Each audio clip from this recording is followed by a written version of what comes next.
Jubilant scenes outside the Supreme Court in London today as inside judges delivered a landmark ruling on the definition of a woman in British law. The unanimous decision of this court is that the terms woman and sex in the Equality Act 2010 refer to a biological woman and biological sex. But we counsel against reading this judgment as a triumph of one or more groups in our society at the expense of another.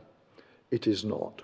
Today's ruling follows a long-running legal challenge taken by the women's rights group For Women Scotland against a 2018 law passed by the Scottish Parliament stating that there should be a 50% female representation on the boards of Scottish public bodies. That law included transgender women in its definition of women. The group had argued that its redefinition of a woman went beyond the Scottish Parliament's powers.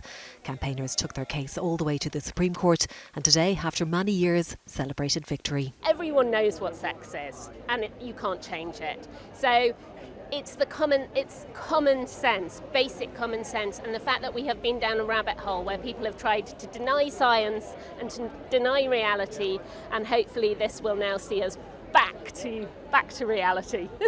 Other high-profile campaigners were also quick to react. On X, author J.K. Rowling said it took 3 extraordinary, tenacious Scottish women with an army behind them to get this case heard by the Supreme Court, and in winning, they've protected the rights of women and girls across the UK.